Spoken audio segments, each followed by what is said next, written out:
Screen दिसते सगळ्यांना? हो सर. ओके. बघा एकदम शॉर्ट मध्ये आपण रिव्ह्यू फक्त जस्ट घेऊया आणि तिथनं पुढे आपण आपलं लेक्चर काय करूया, कंटिन्यू करूया.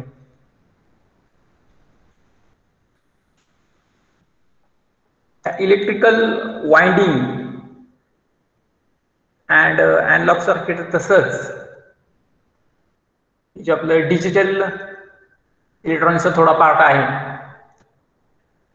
मला वाटतं तुमची 10 मार्काची टेस्ट बहुतेक या शनिवारी होण्याचा चान्स आहे. मला माहित नाही एक्झॅक्ट डेट कधी होईल ती, पण आज जे कोणी लेक्चरला नसतील त्यांना एक माझा निरोप, माझा मेसेज एक त्यांना पोहोचवा की उद्याचं जे लेक्चर आहे या उद्याच्या लेक्चरमध्ये आपण एक्झाम मध्ये येणारे जे काय मल्टिपल चॉईस क्वेश्चन्स असतील, जो सिलेबस असेल त्याच्याविषयी आपण काय करणार आहे, डिस्कशन करणार आहे. तो पार्ट आपण काय करणार आहे, रिवाइंड करणार आहे, जेणेकरून तुम्हाला मॅक्झिमम स्कोअर त्यामध्ये त्या मल्टिपल चॉईस एक्झाम्स मध्ये करता येईल. 10 मार्कची एक्झाम असेल आणि तो पार्ट आपण काय करणार आहे, उद्या पाहणार आहे उद्याच्या लेक्चरमध्ये. त्यामुळे या आठवड्यात मी असं ठरवलं की जर मल्टिपल चॉईस मध्ये तुम्हाला चांगले मार्क्स पडायचे असतील तर थोडंसं बेसिक रिव्हिजन आपण केली पाहिजे, त्यानंतर ते तुमचं लक्ष देईल. त्यामुळं 2 चॅप्टरची बेसिक रिव्हिजन आपण करणार आहे. कुठला? एक सीआरओचा असेल चॅप्टर आणि दुसरा ऑसिलेटर मधला एक असेल, म्हणजे लोड लाईन अनालिसिस. मला वाटते ते चोरगे सरांनी तुम्हाला शिकवलं असेल तो पार्ट, पण तरी सुद्धा आपण बघतोय. अतिशय सिंपल आहे तो पण टॉपिक. तर कोणाला काही हरकत नाही ना याविषयी, का आपला सिलेबस आहे तो पुढे आहे तसं कंटिन्यू करायचा आहे? कारण माझं असं मत आहे की साधारणतः आपल्याला एक कल्पना आली पाहिजे. मल्टिपल चॉईसची एक्झाम आहे, त्यामुळं आज आणि उद्या असे 2 दिवस जर आपण डिस्कशन याच्याविषयी केलं तर येणारी एक्झाम जी असेल ती तुम्हाला सोपी जाईल. मग आज त्यातला एक थोडा पार्ट आपण डिस्कस करूया आणि राहिलेला पार्ट जो असेल तो काय करूया आपण उद्या त्या परीक्षेविषयी डिस्कस करूया. तुम्हाला माहिती आहे या एक्झामचं नेचर कसं आहे?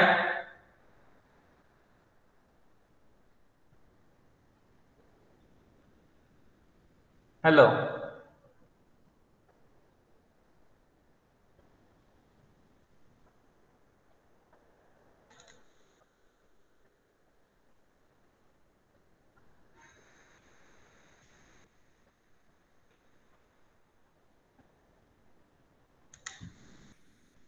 आवाज येतोय का ऐकू?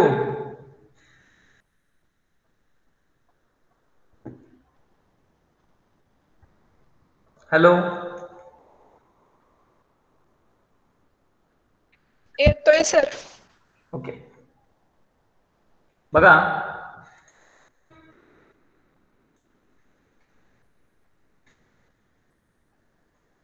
यामध्ये आपण आज पहिल्यांदा सीआरओ विषयी थोडंसं डिस्कशन करूया आणि नंतर टँक सर्किट विषयी, आणि उद्या आपण फायनल एक्झाम कशी असेल त्याच्याविषयी डिस्कशन करूया. बघा यामध्ये काय असणार आहे, एक्झाम मध्ये बेसिकली 10 क्वेश्चन असतील. ठीक आहे, 10 मल्टिपल चॉईस असतील. एका मल्टिपल चॉईसला 1 मार्क असेल. आता यामध्ये सीआरओ वरती 4 ते 5 क्वेश्चन असतील आणि दुसरे 4 ते 5 क्वेश्चन हे transistor, oscillator, phase shift oscillator यावरती असतील. म्हणजे टोटली 10 मार्क्सची एक्झाम. तुम्हाला काय करायचंय, एक क्वेश्चन येईल त्याची 4 मल्टिपल्स असतील, त्यापैकी करेक्ट मल्टिपलला काय करायचंय, चूज करायचंय. हे मल्टिपल अतिशय सोपे आहेत. बघा जनरली एखाद्या मुलाचा अभ्यास झाला आहे का नाही एखाद्या विषयामध्ये हे कधी समजतं, तर त्या मल्टिपल चॉईस त्या निकालावरती समजतं. मल्टिपल चॉईस म्हणजे असं असतं की तुम्हाला एक तर पैकीच्या पैकी मार्क्स मिळू शकतात. जर चांगला अभ्यास असेल तर मल्टिपल लगेच सुटतात 2 मिनिटात. पण काय अभ्यास नसेल तर मग आपण ज्याला गोळ्या मारणे प्रकार म्हणतो, तसं केलं तर मग ते मार्क्स त्या मुलाला कमी पडलेले दिसतील. आपल्याला तसं काही करायचं नाही. आपल्यालाही येणारी परीक्षा ही अत्यंत चांगल्या गुणांनी 10 जरी ती 10 मार्क्सची असली तरी सुद्धा सगळ्यांना 10 पैकी 10 पडले पाहिजेत अशी माझी अपेक्षा आहे. म्हणजे पडतील. त्यासाठी आजचा आणि उद्याचा दिवस आपण कम्प्लिटली डिवोट केलेला आहे त्या लेक्चर्ससाठीच. आता आपण CRO विषयी बघू. Cathode ray oscilloscope.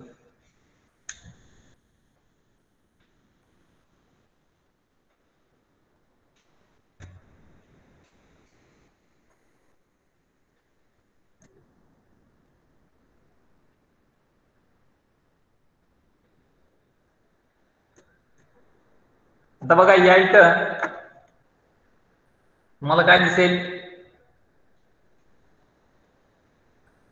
CRO cathode ray oscilloscope म्हणलेलं आहे त्याला. आता हे मी रिव्हिजन का घेतोय, शक्यतो आपण सध्या सगळे आहे ऑनलाईन मोडमध्ये. ऑनलाईन मोडमध्ये असल्यामुळे पुस्तकं, नोट्स, मटेरियल तुमच्यापर्यंत जास्त करून पोहोचलं नसेल. त्यामुळे मल्टिपल चॉईस एक्झाम देताना असं होऊ नये की अरे आमच्याकडे कंटेंटच नव्हता. मग त्यासाठी आपण ही उपाययोजना केलेली आहे. बघा कॅथोड रे ऑसिलोस्कोप आपण अगदी बेसिकली जे बोल्ड हायलाइट होणारे मुद्दे तेच बघणार आहे, जास्त डीप मध्ये बघणार नाही ते. आता हा कॅथोड रे ऑसिलोस्कोप, तुम्हाला असं पण क्वेश्चन येऊ शकतो, C.R.O. CRO स्टँड्स फॉर, CROचं काय फुल फॉर्म काय, तिथं ते तुम्हाला लिहिता आलं पाहिजे कॅथोड रे ऑसिलोस्कोप. म्हणजे प्रिन्सिपल काय आहे, when fast moving electrons from the cathode strikes on the fluorescent screen, there exists a spot of light. आता मला सांगा कॅथोड पासून निघालेले इलेक्ट्रॉन कुठं जाऊन आदळणार आहेत, स्क्रीनला जाऊन आदळणार आहे. ती स्क्रीन कसली आहे, स्क्रीन आहे फ्लोरसंट. आता ह्या फ्लोरोसंट स्क्रीनवरती फास्ट मुव्हिंग इलेक्ट्रॉन्स आदळले तर एक ब्राईट स्पॉट ऑफ लाईट काय होतो तिथं एक्झिस्ट होतो. कोणत्या कलरचा असतो तो, रेड कलरचा असतो का हिरव्या कलरचा असतो, कोणत्या कलरचा असतो,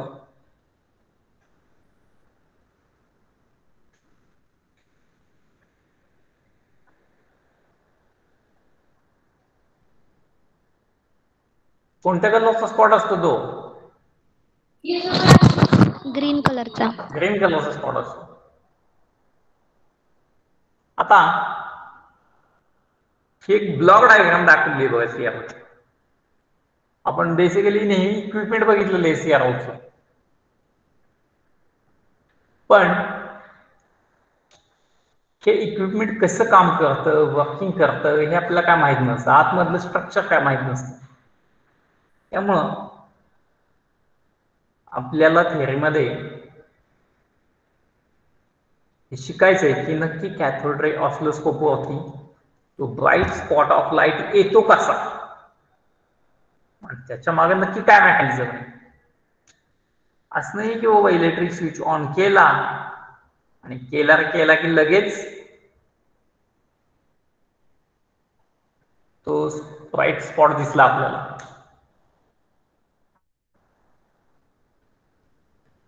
त्याच्या माग एक मेकॅनिझम आहे, एक फिजिक्स आहे.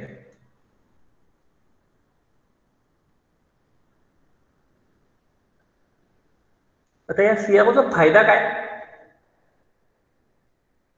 तुम्हाला व्होल्टेज मोजता येते. एखादी वेव्ह असेल, साईन वेव्ह आपण म्हणतो alternating current, frequency 50 hertz, nature sine wave.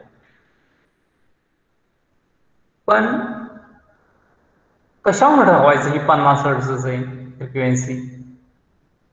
ही साईन वेव्ह आहे कशावर? ह्याच पिक्टोरियल फॉर्म, पिक्चर फॉर्म कोण देते?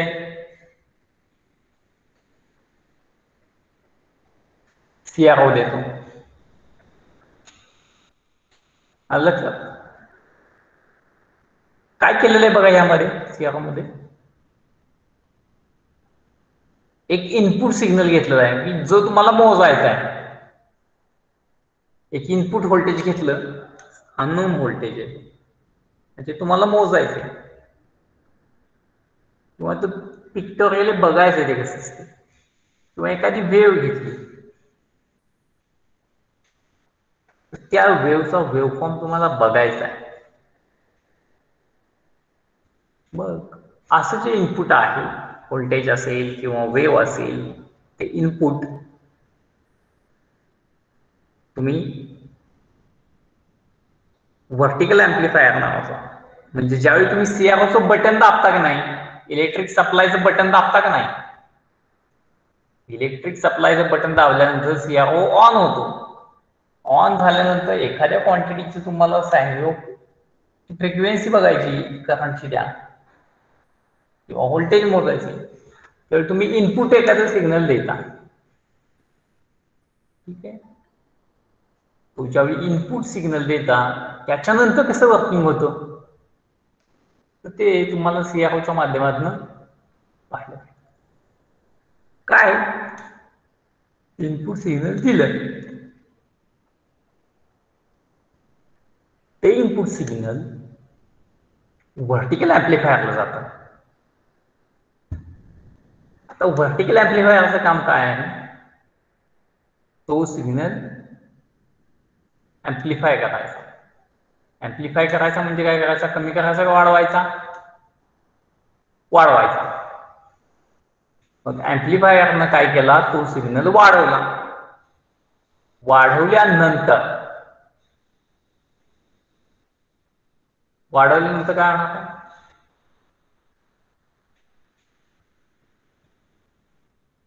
काय होईल वाढवलं?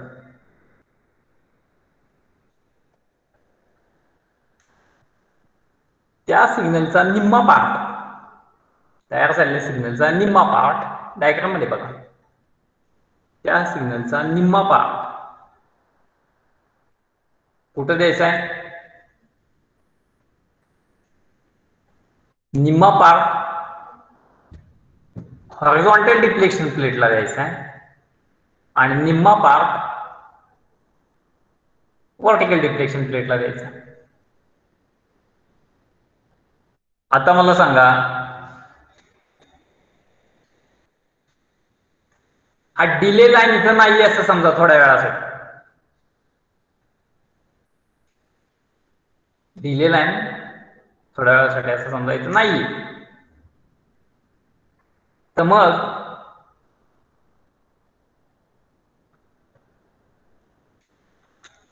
इकडनं वाढवलेला 50% सिग्नल व्हर्टिकल डिफ्लेक्शन प्लेटला पोहोचायला लागलेला वेळ आणि इकडनं 50% जो सिग्नल आहे राहिलेला तो ट्रिगर सर्किट, टॅबेज जनरेटर आणि हॉरिझॉन्टल एम्प्लिफायर आणि हॉरिझॉन्टल डिफ्लेक्शन प्लेटला लागणारा वेळ, म्हणजे सिग्नलला इथून इथपर्यंत ट्रॅव्हल करण्यासाठी लागलेला वेळ, कुठनं?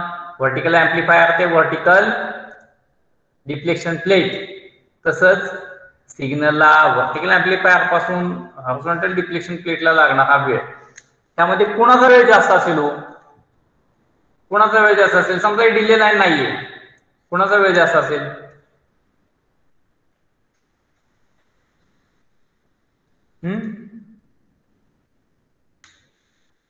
असं एक कन्सिडर करा की या पॉइंटला तुम्ही उभे आहात, या इथं, आणि तुमचा मित्र पण या इथं तुमच्या जे शेजारीच उभा आहे, व्हर्टिकल डिफ्लेक्शन प्लेटला पोहोचायला तुम्हाला लागलेला वेळ आणि दुसरा तुमचा जो मित्र या इथं आहे त्याला व्हर्टिकल ऍम्प्लिफायर पासून हॉरिझॉन्टल डिफ्लेक्शन प्लेटला जायला लागलेला वेळ, त्यामध्ये काही फरक असेल का नाही? असेल का नाही? कोण लवकर पोहोचेल यामध्ये?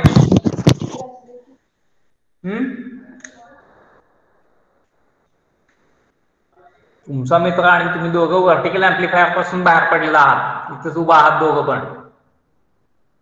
तुम्ही काय केला, इथनं गेला व्हर्टिकल डिफ्लेक्शन प्लेटला, तुमचा मित्र काय केला, हॉरिझॉन्टल डिफ्लेक्शन प्लेटला इकडनं गेला. कोण लवकर आधी पोहोचेल? कोण पोहोचेल आधी लवकर?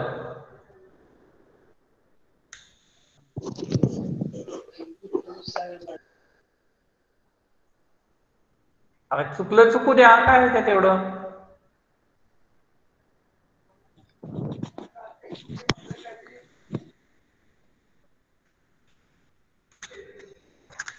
कोण पोहोचेल आधी लवकर?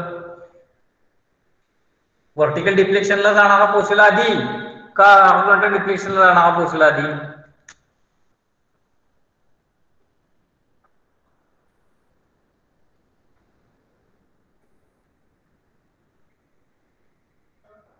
कोण पोहोचेल?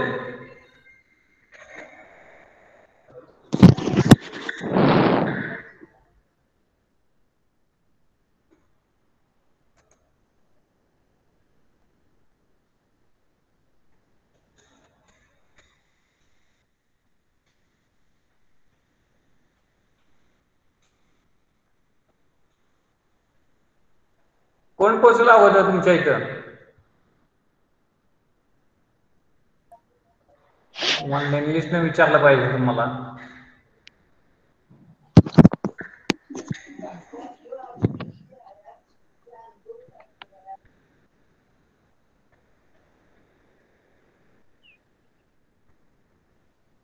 श्रद्धा जाधव कोण दिसेल अगोदर तुम्हाला इथं? कोण पोहोचेल? व्हर्टिकल सिग्नल पोहोचेल अगोदर का हॉरिझॉन्टल सिग्नल पोहोचेल? Vertical signal. अरे सिंपल गोष्ट आहे, तुम्ही एकदम घाबरताय. घाबरण्यासारखं काही नाही यामध्ये. बघा आता या इथे सिंपल फॅक्ट आहे की व्हर्टिकल ऍम्प्लिफायर मधून निघालेला सिग्नल हा व्हर्टिकल डिफ्लेक्शन प्लेटला अगोदर पोहोचतो. व्हर्टिकल ऍम्प्लिफायर मधून निघाला दुसरा सिग्नल हॉरिझॉन्टल डिफ्लेक्शन प्लेटला उशिरा पोहोचतो. पण ह्या दोघांपैकी अंतर सगळ्यात जास्त कोणाला कापावं लागतंय? तर अंतर कापावं लागतंय या सिग्नलला. कारण का? एक तर त्याचा पाथ मोठा आहे, प्लस त्याला ट्रिगर सर्किट मधून जायचंय, डॅम्पेज जनरेटर मधून जायचंय, हॉरिझॉन्टल ऍम्प्लिफायर मधून जायचंय. त्यामुळे ह्याला वेळ जास्त लागणार आहे, तुलनेने ह्याला कमी लागणार आहे. पण आपल्याला सिस्टीम अशी करायची या की व्हर्टिकल ऍम्प्लिफायर मधून निघालेला सिग्नल व्हर्टिकल डिफ्लेक्शन प्लेटला काही वेळामध्ये पोहोचतो. हॉरिझॉन्टल डिफ्लेक्शन व्हर्टिकल ऍम्प्लिफायर मधून निघालेला दुसरा सिग्नल हॉरिझॉन्टल डिफ्लेक्शन प्लेटला पोहोचतो. या दोघांना लागणारा वेळ काय करायचा आहे? समान बनवायचा आहे. उदाहरणार्थ व्हर्टिकल ऍम्प्लिफायर मधून एखादा सिग्नल निघाला आणि त्याला हॉरिझॉन्टल डिफ्लेक्शन प्लेटला जर पोहोचायला 5 मिनिटं लागत असेल समजा, तर व्हर्टिकल ऍम्प्लिफायर मधनं व्हर्टिकल डिफ्लेक्शन प्लेटला निघालेल्या सिग्नलला पोहोचायला अवघा 1 मिनिट लागणार आहे. आणि पाथ कमी आहे म्हणून मी इथं काय केलं? डिले लाईन टाकली. डिले लाईन टाकली त्यामुळं काय झालं? ह्याचं स्पीड कमी झालं. म्हणजे व्हर्टिकल ऍम्प्लिफायर मधनं निघालेल्या सिग्नलला समजा पोहोचायला हॉरिझॉन्टल डिफ्लेक्शन प्लेटला 5 मिनिटं लागली, तर 5 मिनिटाचाच वेळ व्हर्टिकल ऍम्प्लिफायर मधनं व्हर्टिकल डिफ्लेक्शन प्लेटला पोहोचायला लागला पाहिजे. आलं का लक्षात? त्यासाठी हा डिले लाईनचा आपण काय केलेला आहे? वापर केलेला आहे. आलं लक्षात? सिंपल फॅक्ट आहे एकदम. आता बघा एक्झाम मध्ये तुम्हाला प्रश्न विचारण्यात येईल बाबा इलेक्ट्रॉन कोण इमिट करते, तर कॅथोड इमिट करतो इलेक्ट्रॉन. हॉरिझॉन्टल डिफ्लेक्शन प्लेटचा काय रोल आहे, व्हर्टिकल डिफ्लेक्शन प्लेटचा काय रोल आहे. हॉरिझॉन्टल डिफ्लेक्शन प्लेट काय करते, तो जो बिंदू असेल, जो पॉइंट असेल, तो हॉरिझॉन्टल डायरेक्शन मध्ये मूव्ह करते. व्हर्टिकल डिफ्लेक्शन प्लेट काय करतील, तो जो पॉइंट असेल तो व्हर्टिकल डायरेक्शन मध्ये काय करतील, मूव्ह करतील. म्हणजे वर खाली मुवमेंट त्या पॉइंटची, ब्राईट पॉइंटची कोण करेल, व्हर्टिकल डिफ्लेक्शन प्लेट करतील. आणि ज्यावेळी फास्ट मुव्हिंग इलेक्ट्रॉन स्क्रीन मध्ये आढळतात त्यावेळी काय होतं, त्यावेळी व्हाईट स्पॉटचं जनरेशन झालेलं तुम्हाला त्यात दिसेल. सर्वात सिंपल. आता मला सांगा, प्रॅक्टिकल सीआरओ मध्ये कोणता पार्ट सीआरओचा which is called as the heart of the CRO, सीआरओचं हृदय असं कोणत्या पार्टला संबोधलं जाईल, कोणता पार्ट असेल सीआरओचं हृदय, which part is called as the heart of cathode ray oscilloscope.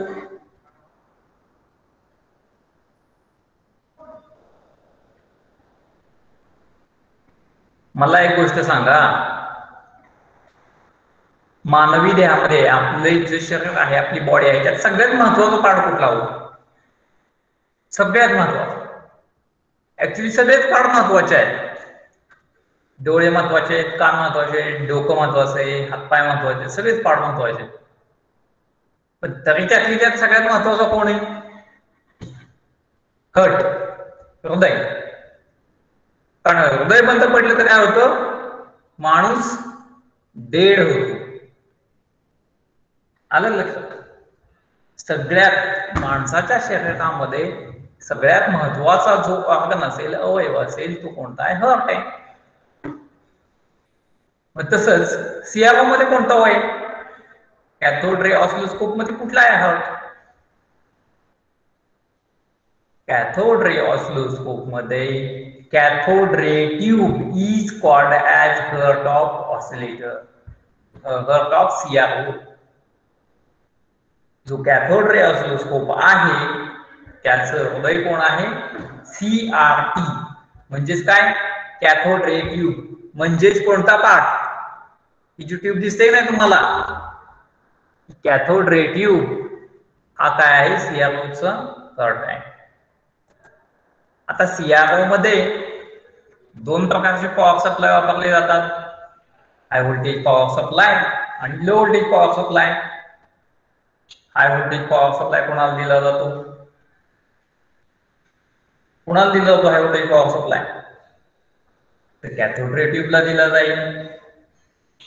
Low voltage power supply कोणाला दिला जाईल, तर लो व्होल्टेज पॉवर सप्लाय संपूर्ण सर्किटला दिला जातो. उदाहरणार्थ व्हर्टिकल एम्प्लिफायरला दिला जाईल, डिले लाईनला दिला जाईल, ट्रिगर सर्किटला दिला जाईल, टाइम बेस जनरेटरला दिला जाईल, तसंच हॉरिझॉन्टल एम्प्लिफायरला पण दिला जाईल. म्हणजे बेसिक कंपोनंट ऑफ सीआरओ कुठले आले, cathode ray tube, power supply, amplifier, time base आणि सिंक्रोनायझेशन. हे काय आले त्याचे बेसिक पार्ट आले. वन बाय वन एक बघितलं आपण, इन शॉर्ट मध्ये बघणार आहे, काय डिटेल मध्ये आपण बघत नाही, जस्ट स्नॅपशॉट्स बघतोय. ही काय आहे, ब्लॉक डायग्राम दाखवली कॅथोड रे ट्यूबची. त्यामध्ये दिसतील तुम्हाला एका साईडला पिन्स दिल्या कनेक्शन साठी या इथं. त्यानंतर हा एक हीटर दिसतोय, त्यानंतर हा काय आहे, कॅथोड आहे, एक ग्रेड दिलेलं आहे, ते निगेटिव्ह पोटेन्शियलला मेंटेन केलेलं आहे. त्यानंतर 3 ॲनोड आहेत, एक प्री एक्सलरेटिंग ॲनोड, एक फोकसिंग ॲनोड आणि दुसरा एक्सलरेटिंग ॲनोड. म्हणजेच या हीटर मधनं हीटरनं काय केलं, ह्या कॅथोडला हिट केलं. हीटरनं काय केलं, रेड कलर दिसतं ना हीटरनं काय केलं, हीटर रेड झाला, टेम्परेचर वाढलं. कशामुळे, त्याला इलेक्ट्रिक करंट अप्लाय केला, त्यामुळे काय झालं, हीटर हीट झाला, टेम्परेचर त्याचं वाढलं आणि त्यांनी ते वाढलेलं टेम्परेचर काय केलं, ट्रान्समिट केलं कोणाला, कॅथोडला ट्रान्समिट केलं. कॅथोडचं पण टेम्परेचर आपोआप वाढलं. कॅथोडचं टेम्परेचर वाढल्यामुळे कॅथोड काय झाला, हीट झाला. कॅथोड हिट झाल्यामुळे कॅथोड म्हणणं हे ब्लॅक कलर दाखवले ते काय ते इलेक्ट्रॉन्स आहेत, हे बीम ऑफ इलेक्ट्रॉन्स बाहेर पडले. मग आता हे beam of bio electrons diverging स्वरूपामध्ये आहेत म्हणून निगेटिव्ह ग्रेड वापरलं, ग्रेडचं पोटेन्शियल निगेटिव्हला ठेवलं. म्हणजेच काय केलं तर ग्रेडचं पोटेन्शियल मायनस केलं, निगेटिव्ह केलं. आता ग्रेडचं पोटेन्शियल निगेटिव्ह, इलेक्ट्रॉनचा चार्ज निगेटिव्ह, दोघांमध्ये झालं रिपल्शन. त्यामुळं एक छोटासा फाईन बीमचा इलेक्ट्रॉन इथे भेटला आपल्याला. आणि तसंच या ग्रेडला काय एक छोटस होल आहे यायला दिसते, त्यामुळं अत्यंत फाईन बीम ऑफ इलेक्ट्रॉन्स बाहेर पडले. आता ते इलेक्ट्रॉन जे बीम बाहेर पडले त्यांना प्री एक्सलरेटिंग एनोडनं काय केलं, एक्सलरेट केलं, म्हणजे त्यांचा वेग वाढवला. त्यानंतर फोकसिंग एनोडनं काय केलं, ते सगळे इलेक्ट्रॉन्स एका दिशेमध्ये फोकस केले. त्यानंतर फोकस केलेले इलेक्ट्रॉनला पुन्हा कुठे गेले, ते एक्सलरेटिंग एनोडला गेले. तिथं पण काय झालं, पुन्हा त्या इलेक्ट्रॉनची स्पीड वाढली.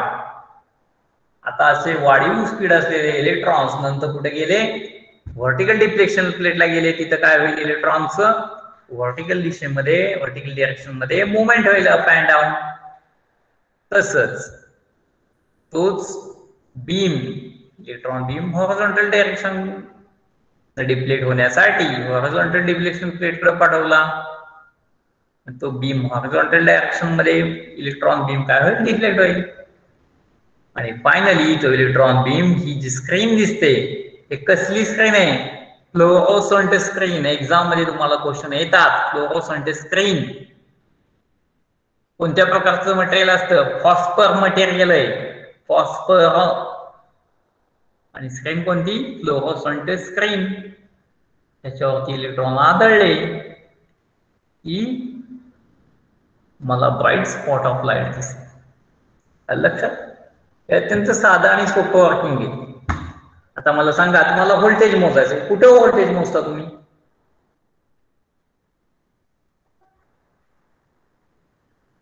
व्हर्टिकल डिफ्लेक्शन प्लेटला इनपुट देता.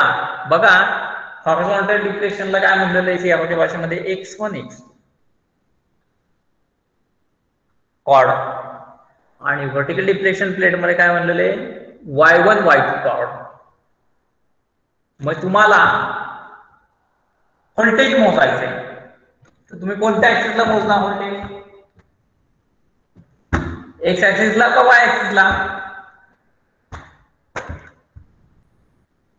व्होल्टेज नेहमी वाय ऍक्सिसला मोजतात. तुम्हाला एखाद्या गोष्टीचं काय मोजायचं, फ्रिक्वेन्सी मोजायची सिग्नलची.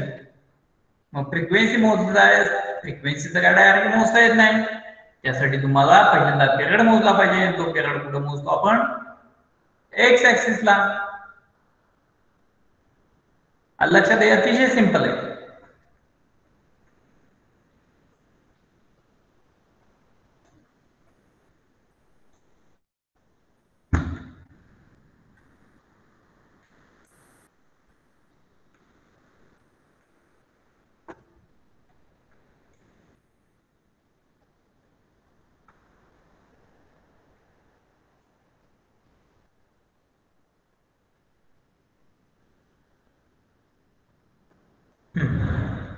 आता अजून महत्वाचं आहे,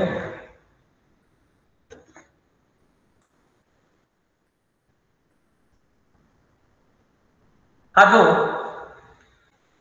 CMO आहे याच्या साहाय्याने तुम्ही काय उपयोग करू शकता, फ्रिक्वेन्सी मोजू शकता. सिग्नलची कशी मोजता, तर एक्स ऍक्सिसला x1 x2 जे तुमच्याकडे पोर्ट्स असतील, टर्मिनल्स असतील, त्या सीओच्या काय करता, एक्स टर्मिनलला x1 टर्मिनलला एक पोर्ट लावाल तुम्ही, x2 टर्मिनलला एक पोर्ट लावाल आणि व्होल्टेज मोजाल. व्होल्टेज व्हर्टिकल डायरेक्शन मध्ये मोजता नाही तुम्ही, एसी व्होल्टेज आणि डीसी व्होल्टेज.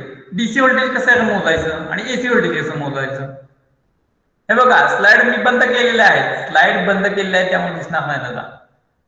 आता जनरल डिस्कशन मधलं सांगतोय तुम्हाला, प्रॅक्टिकल मधलं तुम्हाला आठवत असेल, तुम्ही ज्यावेळी गेल्या वर्षी प्रॅक्टिकल मध्ये डीसी व्होल्टेज मोजत होता त्यावेळी काय होत होतं, एक पॉइंट येत होता आणि तुम्ही व्होल्टेजचा नंबर वाढवायचा. तो पॉइंट काय व्हायचा, एका मॅक्झिमम पॉइंटला जायचा आणि पुन्हा तो आहे त्या पोझिशनला यायचा, त्यावेळी तुम्ही काय करायचा, डीसी व्होल्टेज म्हणजे त्याचं डिफ्लेक्शन मोजत होता. लक्षात, त्याचं काय करत होता तुम्ही, डिफ्लेक्शन मोजत होता. तसंच एसी व्होल्टेज कसं मोजलं तुम्ही, एसी व्होल्टेजला काय एक व्हर्टिकल लाईन येत होती की नाही, मग ती त्या पद्धतीने तुम्ही मोजलं एसी व्होल्टेज. एसी व्होल्टेजला काय होतं, एक व्हर्टिकल लाईन येत होती. तसंच फ्रिक्वेन्सी कशी मोजायची, एक जी सायकल असेल तिचं काय करायचा, एक्स ऍक्सिसला कसलं सर्किट असतं, टाइम सर्किट म्हणतात, एक्स ऍक्सिसला टाइम बेस म्हणतात. मग एक्स ऍक्सिस वरती टी जी काय वेव्ह असेल तिचा काय मोजायचा, पिरियड मोजायचा, आणि पिरियड टी मोजल्यानंतर काय, पिरियड टी मोजल्यानंतर त्याची frequency 1/t, f is equal to 1/t, या पद्धतीनं आपण काय करतो, तो फ्रिक्वेन्सी कॅल्क्युलेट करत होतो त्या तिथं. आता इथे दिसतंय बघा,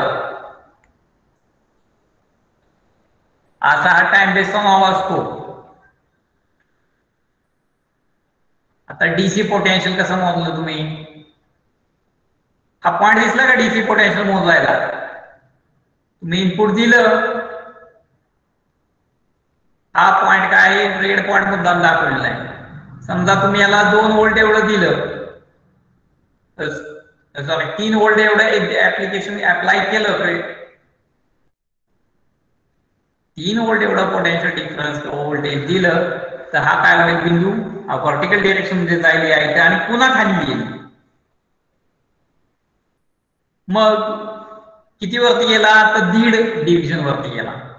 एका डिव्हिजनची किंमत किती आहे, 2 व्होल्ट पर डिव्हिजन आहे. सीआरओच्या एका चौकडीची किंमत व्हर्टिकल डायरेक्शन मध्ये गेलाय तो वरती 1.5, म्हणजे 2 आणि अधिक 1 3. डीसी व्होल्टेज किती झालं, फक्त काय केलं, डिफ्लेक्शन तुम्ही मोजता यामध्ये. आता एसी मध्ये काय करताय,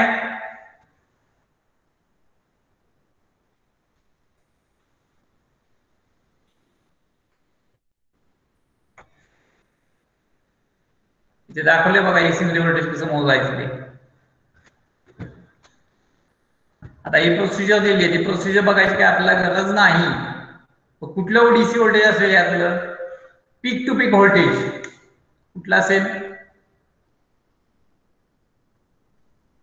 आता इथे काय केलेलं आहे बघा, vertical peak to peak distance म्हणजेच vertical peak to peak division multiply by volt per डिव्हिजनचा नॉब. हा व्होल्ट पर डिव्हिजनचा नॉब नक्की कुठे आहे तुम्ही बघायचा आधी, मिली व्होल्टला आहे का व्होल्ट मध्ये. या साईडला व्होल्ट आहे, या साईडला मिली व्होल्ट आहे.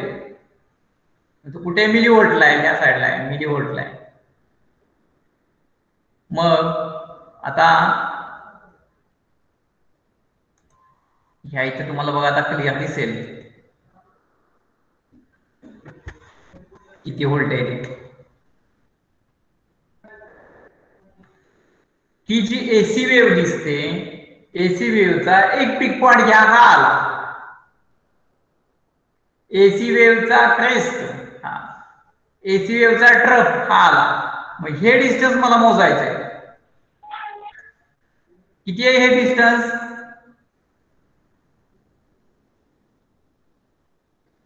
किती आहे बघा, हा 1 आहे, हा 2 आहे.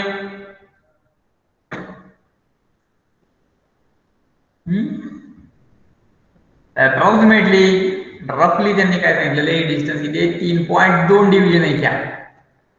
ह्या डिव्हिजन किती आहे, 3.2 डिव्हिजन आहेत. याच समजा 3.2 डिव्हिजन असतील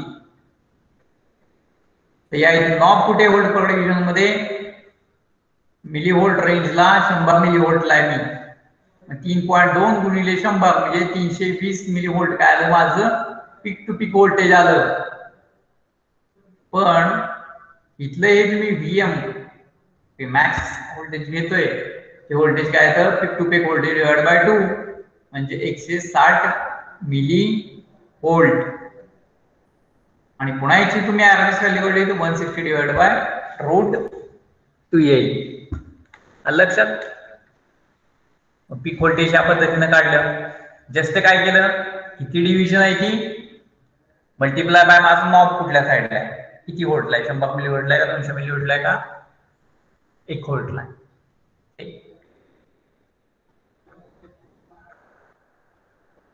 फ्रिक्वेन्सी कशी मोजायची, पहिल्यांदा काय केलं, टाइम पिरियड मोजला. आता टाइम पिरियड मोजल्यानंतर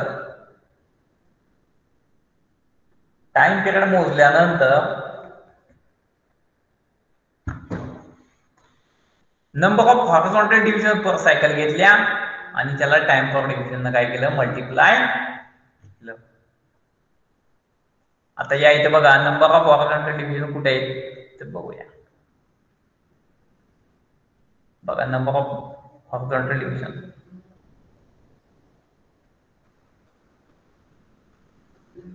एवढं 1 2 3 आणि ही किती आहे, एका रेषेची मध्ये 0.2 0.4 0.6 किती आहे 3.6 डिव्हिजन पर सायकल. ही डिव्हिजन आल्या 3.6. फ्रिक्वेन्सी पिरियड पहिला मोजायचा आणि त्याच्या साहाय्याने फ्रिक्वेन्सी मोजू शकतो आपण. नंबर ऑफ हॉरिझॉन्टल डिव्हिजन किती आल्या म्हणजे वेव्ह किती न व्यापलेली आहे, एवढा कंटेंट न व्यापलेली. ठीक आहे. मग हा जो 3.6 आहे मल्टिप्लाय बाय माझं नॉब किती कुठं होतं मग तिथं 10 मिली सेकंदला होता, म्हणजेच 3.6 गुणिले 10 36 मिली सेकंद एवढं काय आला त्याचा टाइम पिरियड आला. त्याची फ्रिक्वेन्सी काढायची असेल तर frequency is equal to 1/T. Frequency साधा किती आली 28 हर्ट्झ एवढी फ्रिक्वेन्सी आली. आता CROच्या सहाय्याने तुम्ही फ्रिक्वेन्सी जशी मोजली तशी फेज सुद्धा मोजू शकता. बघा ही एक वेव्ह आहे ग्रीन कलरनं दाखवलेली, दुसरी वेव्ह आहे ब्ल्यू कलरनं दाखवलेली. या दोघांमध्ये कितीचा फेज डिफरन्स असेल हे सुद्धा मोजता येतं. कॅल्क्युलेशन आपण केलेलं आहे ते काय आता मी पुन्हा सांगत बसत नाही तुम्हाला, काय मल्टिपल मध्ये असा क्वेश्चन पण येणार नाही, पण फेज मोजावी लागते. आता लिसजेस फिगर दोन सायनुसॉइडल व्होल्टेज वेव्हज इक्वल फ्रिक्वेन्सीच्या आणि त्यामध्ये थोडासा काही फेज डिफरन्स असला अशा जर वेव्ह डिफ्लेक्शन प्लेट्स या पोलला तुम्ही कनेक्ट केल्या तर एक स्ट्रेट लाईन किंवा इलिप्स तुमच्या स्क्रीनमध्ये दिसेल.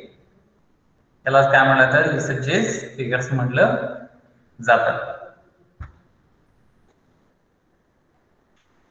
कशा असतील बघा, या इथे दाखवलं. पहिल्या केसमध्ये 2 फ्रिक्वेन्सी आहेत, दोघांची फ्रिक्वेन्सी काय आहे सेम आहे. दुसऱ्या केसमध्ये काय आहे, किती वेव्ह आहेत कसं कळणार, किती वेव्ह आहेत कसं कळणार, सगळ्या गोलांची संख्या मोजायची. किती आहेत गोल, 2 आहेत, मग एक सकट मारला.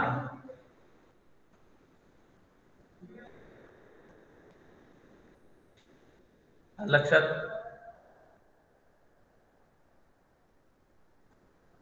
यामध्ये काय होईल, फ्रिक्वेन्सी ऑफ y आणि frequency of x. X axis कुठला तुमचा हा, y ऍक्सिस कुठला हा असा. लक्षात.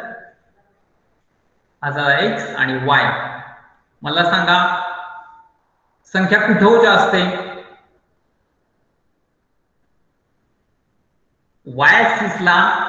सर हा ओके, स्लाइड दिसत नाहीये. नाही दिसत का, नाही दिसत. ओके.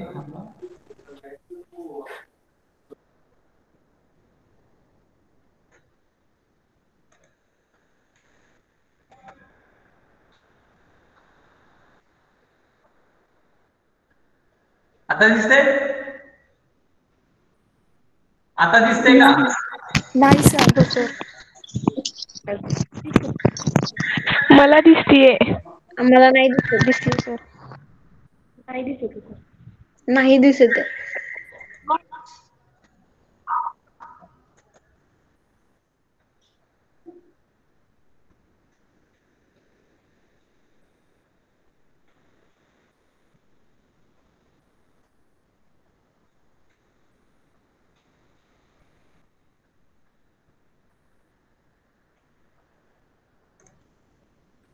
आता दिसतंय का बघा?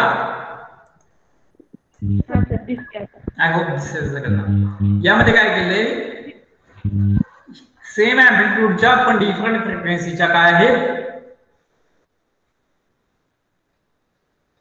फ्रिक्वेन्सी घेतलेल्या आहेत, वेव्हज आहेत, वेव्हज ऑफ डिफरंट फ्रिक्वेन्सीज.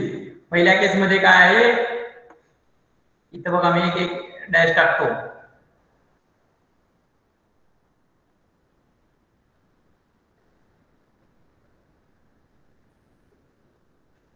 आता ह्या एक्स मध्ये आणि वाय मध्ये किती डिस्टन्स आहे, सर्कलचं अंतर किती आहे? सर्कलचं अंतर सेंटर पॉइंट पासून एक्स ऍक्सिसला जेवढं आहे तेवढंच काय आहे, वाय ऍक्सिसला आहे सेंटर पॉइंट पासून. त्यामुळे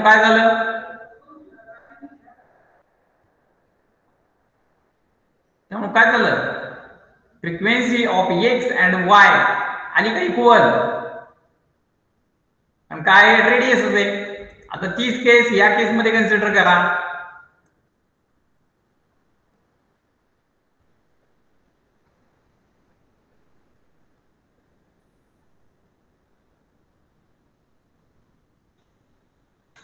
कोणाची व्हॅल्यू जास्त आहे? एक्स ची. एक्स ची व्हॅल्यू काय आहे, उलटी कमी येते. वाय ची व्हॅल्यू जास्त आहे. आलं लक्षात? हा काय पॅटर्न एक्झाम मध्ये तुम्हाला येणार नाही, विचारणार नाही. पण लिसाजेस फिगर वरती जो नोट लिहा असा प्रश्न आला तर काय करायचं, बेसिकली 3 डायग्राम कुठल्या तरी काढायच्या सोप्या. हे डायग्राम ड्रॉ करा, ही आणि ही. ठीक आहे, लक्षात ठेवायला पण हे सोपं आहे. Fy equal to Fx equal to असेल तर एकच सर्कल येईल, 2 Fx असतील तर 2 सर्कल येतील, 3 Fx असतील तर 3 सर्कल येतील. ठीक आहे, या पद्धतीनं फक्त या 3 डायग्राम एक्झाम मध्ये ड्रॉ करायच्या. हा पार्ट खूप तसं डिफिकल्ट आहे. एक्झाम मध्ये तुम्हाला आवश्यक पडतंय काय, हे फ्रिक्वेन्सी मेजरमेंट जमलं पाहिजे. हे पण आपण करूया. आता ह्या इथे बघा, लिसाजेस फिगर फेज डिफरन्सच्या साह्यानं, म्हणजे लिसाजेस फिगरच्या साह्यानं आपण काय केलं, इथं फेज मेजरमेंट केलेली आहे. हे उद्याच्या मल्टिपल चॉईस मध्ये काय नसणार आहे, लक्षात. दुसरी गोष्ट, ऑसिलेटर असेल किंवा टँक सर्किट असेल, टँक सर्किट मध्ये पण एक महत्वाचं पार्ट, टँक सर्किट मध्ये कोण एनर्जी प्रोड्यूस करतं ते वाचा तुम्ही आज. उद्याचं आपलं जे लेक्चर होईल की नाही, त्या उद्याच्या लेक्चर मध्ये आपण फक्त सीआरओ आणि tank circuit, transistor load line, inverter, तसंच सपाटूला काय phase shift oscillator, crystal oscillator, पुन्हा बार्क हाउसन क्रायटेरिया, यांच्याविषयी काय करायचंय आपण डिस्कशन करायचं उद्या. त्यामुळं उद्याचं लेक्चर, एक केअरफुली मी सूचना सांगतोय, उद्याचं लेक्चर कुणीही मिस करू नका. उद्याचं लेक्चर कुणीही मिस करू नका. जे कोणी असतील जवळपास तुमच्या लेक्चर बंद केले असतील त्यांना सांगा, एक्झामच्या दृष्टीनं उद्याचं लेक्चर हे खूप महत्वाचं आहे. तुम्हाला एक अंदाज येईल क्वेश्चन्स कसे असतील, अशा पद्धतीने प्रश्न विचारले जातील. तुमच्याकडनं अपेक्षित काय आहे, कारण काय आता स्टडी मटेरियल तुमच्याकडे कुठलेही अवेलेबल नाहीये. त्यामुळे ऐनवेळी एक्झामला कसं फेस करायचं प्रश्न पडेल. त्यामुळं उद्याचं लेक्चर काय करा, तुम्ही मिस करू नका. उद्याच्या लेक्चरमध्ये आपण डिटेलमध्ये आपल्याला कशी एक्झाम द्यायची आहे हे आपण पाहणार आहोत. आणि तसंच CROचे आणि टँक सर्किट या दोघांवरचे जे काय मल्टिपल असतील, तुमची एक्झाम आहे 10 मार्काची, 10 मार्क्सची एक्झाम म्हणल्यानंतर फक्त 10 मल्टिपल विचारले जातील. आणि ही तुमची ISC ची एक्झाम आहे, लक्षात ठेवा. ह्याचं फायनल काउंट मध्ये तुम्हाला त्या एक्झामचा उपयोग होईल, कारण हे मार्क्स तुमच्या फायनल परीक्षेच्या मार्क्स मध्ये सुद्धा काउंट होतात. ठीक आहे. त्यामुळं ISC ची ही जे येऊ घातलेली आताची एक्झाम आहे ही आपल्याला व्यवस्थित द्यायची असेल तर आपल्याला त्याचा स्टडी परफेक्ट केला पाहिजे. स्टडी परफेक्ट करायचं म्हणल्यावर त्याला स्टडी मटेरियल तसं लागेल. आता कोविड सिच्युएशनमुळे स्टडी मटेरियल अवेलेबिलिटी थोडीशी कमी पडते. आपण उद्याच्या लेक्चर्स मध्ये काय करूया, मल्टिपल चॉईस कसे विचारले जाऊ शकतात एक्झाम मध्ये ह्याच्याविषयी डीप अनालिसिस करूया. ते कशा प्रकारचे असतील म्हणजे जेणेकरून तुम्हाला सर्वांना मल्टिपल मध्ये 10 पैकी 10 मार्क्स मिळतील अशी मी आशा बाळगतो. आय थिंक मला वाटतं उद्याचं लेक्चर जर तुम्ही अटेंड केलं तर तुम्हाला इझिली 10 पैकी 10 मार्क्स मिळतील. फक्त तुमचे जे कोण मित्र असतील त्यांना हा मेसेज पोहोचवा की उद्याचं लेक्चर कृपा करून बंद करू नका. आणि उद्याचं लेक्चर जर बंद झालं तर मला सुद्धा मग काय त्यामध्ये करता येणार नाही. आणि मल्टिपल चॉईस मध्ये कसं असतंय एक्झाम मध्ये की तुमचे जेवढे मल्टिपल चॉईस क्वेश्चन्स बरोबर तेवढेच मार्क्स दिले जातात. ठीक आहे. त्यामुळे ही उद्या तुम्ही काळजी घ्या. तुमचे काही questions, do you have any questions? No sir. Okay. तर मला वाटते आजचा टाइम आपल्याला संपत आलेला आहे या लेक्चरचा. त्यामुळं आपण हे लेक्चर आज इथंच थांबूया आणि उद्या आपण 12:30ला आपलं दुसरं लेक्चर आहे. दुसरं लेक्चर आहे 12:30 लेक्चर माझ्याकडे आहे.